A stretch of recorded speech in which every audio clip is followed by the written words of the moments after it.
Bom, a gente quer dizer que a nossa alegria, a minha é especial, né, seu Agostinho, porque tenho uma admiração pela sua pessoa, pela sua amizade, né, que nós acabamos desenvolvendo ao longo aí de um tempo de vizinhança.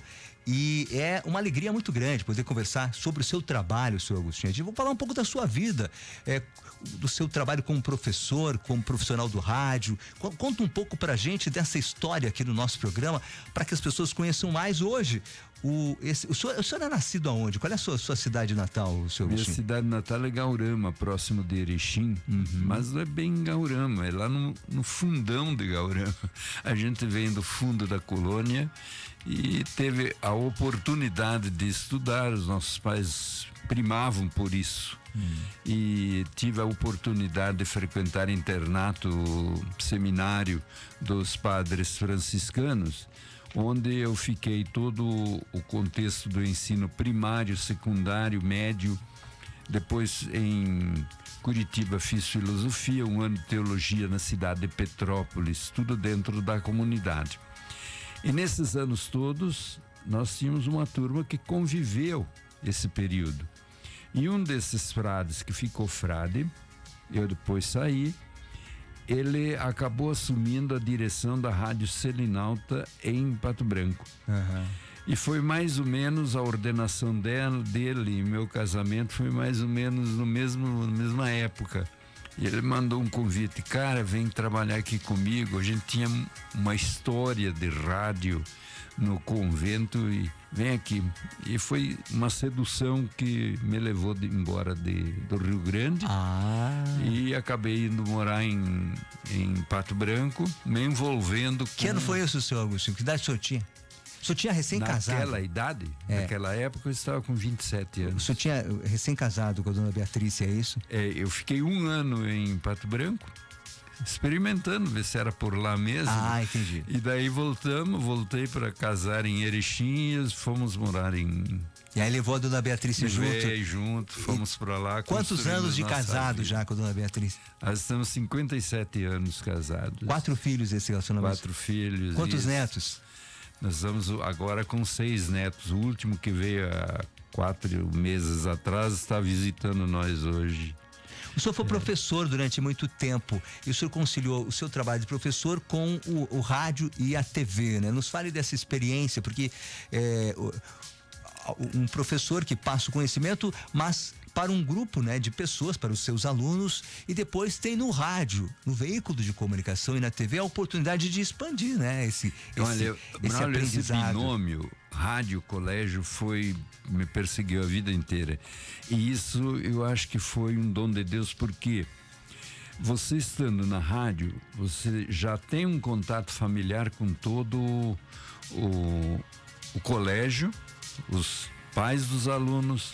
E naquele tempo que eu fui para lá, em 1966, eu comecei lá a trabalhar. Não tinha nem na nascido rádio ainda, colégio. Eu não tinha nem nascido ainda. Não. Eu não tinha nascido. Você não tinha nascido? Pois é. E a gente fazia aquele rádio bem caseiro, bem artesanal. Depois foi evoluindo, claro, né? Com a vinda da televisão, evoluiu bastante.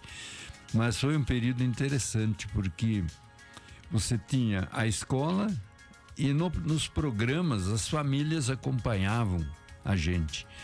E sei lá, se pelo meu carisma de comunicador e tal, a gente tinha uma audiência fantástica. Naquele tempo se media as audiências por carta, né? Sim. Vou dizer que eu passei por essa fase, apesar de ser... Não tinha pesquisa, então correspondência, manda correspondência pro programa e tal. Eu tinha programas de cunho gauchesco, então era no gosto do povo. Quando fui morar para lá, 90% da população daquele pequeno município de 15 mil habitantes, 90% era nascido no Rio Grande. Certo. Não eram filhos de nascidos, mas eram nascidos no Rio Grande. Então que era uma extensão. O CTG me procurou, tal, acabei ficando patrão do CTG, tal, foi interessante. Construímos um CTG novo. Então essa diversidade, rádio, escola, e o rádio te te populariza. É uma sedução. Na época não tinha televisão, então era o rádio. É verdade. Era o rádio. Existia um glamour muito grande no rádio, porque as pessoas que ouviam a voz do locutor ficavam curiosas de quem é essa voz. Exato. Às vezes correspondia à expectativa, muitas vezes não, né? Você, Agostinho. Não vai desabono nenhum, mas ficou curioso porque você falou um ponto interessante, veja que detalhe foi. Um dia eu estava viajando para um município vizinho com um gaiteiro, que é Luiz Moraes, que tinha um conjunto e que eu às vezes participava das atividades deles cantando, né, junto com eles. Olha a diversidade, né? E nós estávamos indo para uma cidade vizinha para fazer um acerto lá de um programa que a rádio de vizinha queria, do conjunto, e eu de participante, claro, né? Porque eu tinha um nome na Selinalta, e aí soma, né? Claro. E paramos numa uma banca. celebridade.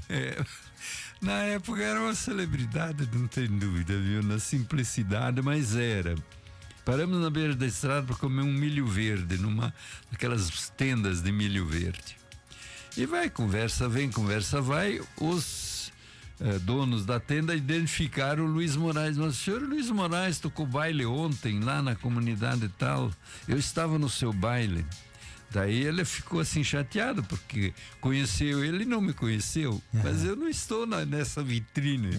Eu estou num bastidor, né? Conhece a voz, ficam curiosos. Claro, mas não sabe quem era. Daí ele falou: olha, esse aqui é o apresentador do programa Sanfona e Violão na Boca da Noite e tal. Daí ele olhou assim para mim: bah, Moraes, eu achei que ele era preto. Quer dizer, até a cor as pessoas eles levavam. Claro. Com simpatia pelo negrume, né? Claro. Porque ali era uma outra realidade, uma realidade pura, sadia, né? Claro, então, verdade. Realmente você tem razão. Mas de rádio é por ali, né? Aí surgiu a televisão. Pelo menos eles confundiram só a cor, porque tem algum. É muito interessante, né? Que daí algumas pessoas que se decepcionam. Por quê? Especialmente as mulheres, né? Lembra? Elas idealizavam um galã, alguém bonito, alto. Aí chegava e dizia: nossa, mas como é baixinho. Né? Isso é verdade. Pensei que era mais alto. Pensei que era mais bonito, né? Então era muito engraçado, verdade. porque nem sempre correspondia, mas a culpa não era da gente. Não. E como havia uma carência de comunicação do Total, o radialista era a referência, né? Sim, é verdade. Aí eu também assistia a missa, comentava a missa. No interior, 15 mil habitantes. Eu tinha já uma certa formação. O diretor da rádio foi meu colega de tempo de estudo e era o padre diretor da rádio. Então, tudo isso somou um clima e formou uma imagem, né? Claro, sem dúvida. Isso é bacana, viu? Foi fabuloso. Tive muitas surpresas. Que bom. Braulio. E aí o senhor volta para o Rio Grande do Sul, né? Porque o senhor foi para o Paraná, para Pato Branco. Ficou quanto tempo lá em Santa Catarina? Fiquei 46 anos. 46. Eu fui para trabalhar na rádio, mas é a tal da história. Aquele salário não ia ser suficiente para levar a esposa e começar uma vida. Entendi. Aí vem as influências, né? Então o diretor falou: não, deixa eu falar com a diretora da escola, ela vai arrumar umas aulas para ti. E arrumou lá 20 aulas por semana. Então eu trabalhava entre essas 20 aulas e a rádio. Depois eu fiz os concursos e, consequentemente, tive que assumir mais aulas, 40 aulas por semana. Mas o rádio tinha aquela vantagem. Os programas de cunho tradicionalista, ou então os outros, cunho cultural, eu tinha também alguns programas de caráter cultural. Esses aconteciam à noite, depois do expediente, mais tarde, 9h30, 10 horas da noite. Então eu já não estava no colégio. E o programa de comunicação era 10h30, 11 horas da manhã, porque é a hora que o povo está lá, a dona de casa está mexendo com as panelas e tal, e aquela coisa. Então era fora praticamente do horário da escola. Mas todo esse período eu trabalhei em torno de 14 horas por dia, incluindo sábado. Olha só. E no domingo ainda eu fazia plantão de esporte durante 18 anos na rádio. Então essa mescla, colégio, rádio, televisão, missa, tudo isso aí forma eu percebo agrega, vamos dizer. A espiritualidade, a educação e a comunicação sempre fizeram parte da sua vida, né, seu Agostinho? Exatamente. Esse tripé, né, que digamos assim, que moldou, né, o seu Augusto Barrienuevo, o seu Agostinho Barrienuevo, que está agora lançando este trabalho que a gente vai falar já na sequência, seu Agostinho. Mas eu quero saber um pouquinho mais também, porque o rádio, né? O rádio, ele realmente ele é apaixonante. O senhor estava falando. E quando a gente faz o que gosta, né, seu Agostinho? Isso ali não se torna um trabalho, na verdade, né? A gente faz aquilo com tanto prazer. Sim. Que aquilo não é um fardo, né? Acho que é um fardo quando a gente trabalha numa atividade que a gente não tem afinidade. Aí fica difícil. Sim. Eu sempre amei o que eu fiz. A minha profissão, eu tinha paixão por ser professor, paixão pela rádio. Aliás, a vida é movida a paixões. E quando você diz que você se apaixona por um trabalho, por uma profissão, por fazer algo, inclui as pessoas com quem você trabalha. Eu trabalhava com jovens de 8ª série, 7ª série, naquele tempo ginásio, né? E essa convivência, ela traz exatamente uma nova dimensão da vida, que é a busca do espiritual, do reflexivo. Então, nesse buscar o espiritual, o reflexivo, você embasa a vida e dá vontade e faz as coisas. E tudo se torna leve. Que bacana. Isso se fala a verdade. Seu Agostinho, vamos falar sobre este trabalho. Eu estou botando na câmera aqui, ó. Arte e espiritualidade. Como é que surge este trabalho, que é um trabalho de poesias e também de fotografias, né? A foto é a arte retratada, como diz aqui, a arte que está retratada através do seu olhar, né? Do seu olhar de espiritualidade. Por isso, arte e espiritualidade. Nos conte um pouco desse trabalho que o senhor está lançando amanhã. O lançamento é amanhã no Empório Canela às 15h, e domingo, no final da missa das 10h30, onde o padre dá os recados e avisos, ele quer fazer o lançamento do livro, porque afinal esse livro é um retrato global da igreja que ele preside. E diz ele, isso aqui é para se mostrar aqui. E daí ele queria fazer um lançamento também na igreja, e acabamos fazendo dois momentos. Um ali no Empório e no domingo lá na igreja, na catedral. Igreja. E como é que foi como é que surgiu a ideia do trabalho, seu Agostinho? Olha, quando eu me aposentei, eu passei a fazer uma atividade intelectual que eu sempre quis fazer, que era escrever. E não tinha tempo. Então passei a escrever. E aí eu compunha entre textos, crônicas, contos que estão lá guardados na gaveta, entre poemas. Eu destaco assim essa obra como obra de fundamentação pedagógica. Eu escrevi um livro chamado Sucesso Profissional, Educação Formal, Educação, digamos assim, empírica, né? Aquela da experiência. Do experimental, para chegar ao reflexivo. Todo o processo de educação caminha nessa linha. Você vê o formal, você vê o mais espiritual. E esse contexto de experiência e prática que se une todo o processo educativo passa por esse momento de experiência e de prática. E nas minhas palestras e tal que eu fazia, eu sempre destaquei isso. A prática é uma fundamentação de uma teoria, de uma experiência. Se você fica só teórico, você vai para as nuvens. Você tira o pé do chão, tirando o pé do chão, tu tira o pé das pessoas. Então, isso eu ponho nesse livro, que foi um livro da tese do meu mestrado. a tese do meu mestrado. Depois eu transformei aquela tese em livro, modificando totalmente. Foi interessante. E o outro também de educação é educação, leitura, pesquisa e produção textual. Todo professor, no meu modo de ver, ele tem que começar a vida e continuar a vida e terminar a vida nessa trilogia. Porque se ele pesquisa, ele se obriga a se aprofundar. É verdade. Né, a pesquisa.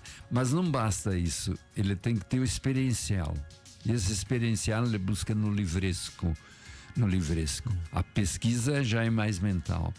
E o reflexivo é fazer passar esses conceitos de educação, né, por uma reflexão sua, onde você embute na sua aula a sua alma e todo o seu contexto de educador. Então essa trilogia eu entendo que leitura, pesquisa e produção textual, onde você daí escreve sobre, foi onde eu comecei a escrever. Certo. Sobre, para cumprir, ser fiel a essa ideia.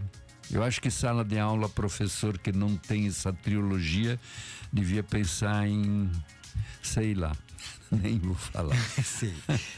Porque, aliás, se para qualquer ser humano o aprendizado é constante, ele tem que estar sempre aberto a novos conhecimentos. Imagina para quem ele vai passar o conhecimento, né? Para que tenha a função de mestre.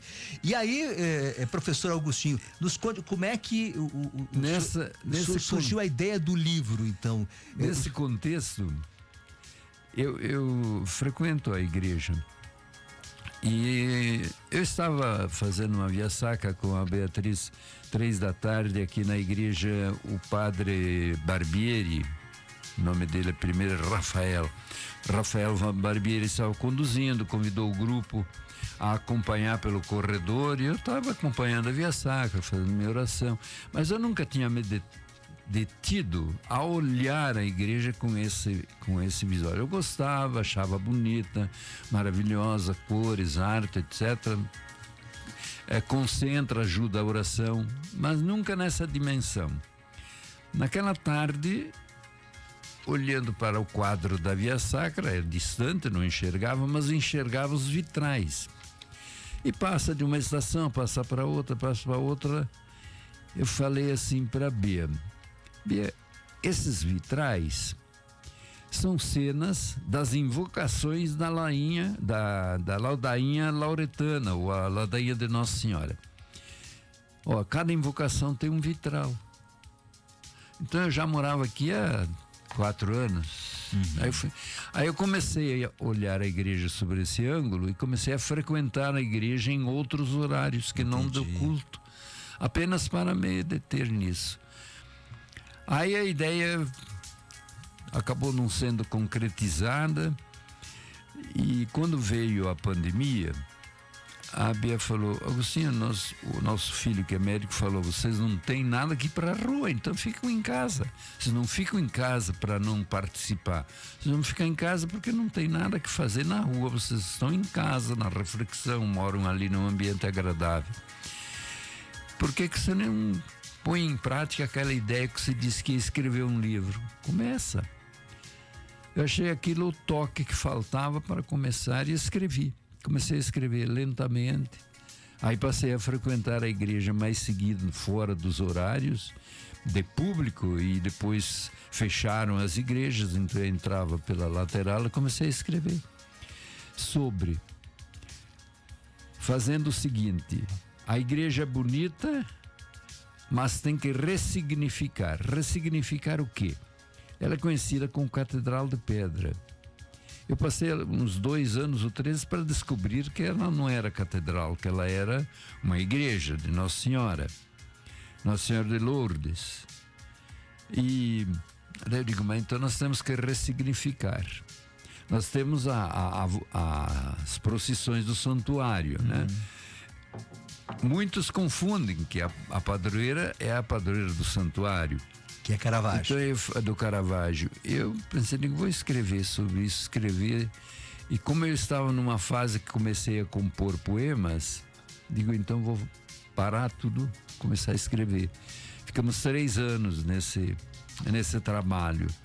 Às vezes passava uma semana, não saía mais do que um poema. Por quê?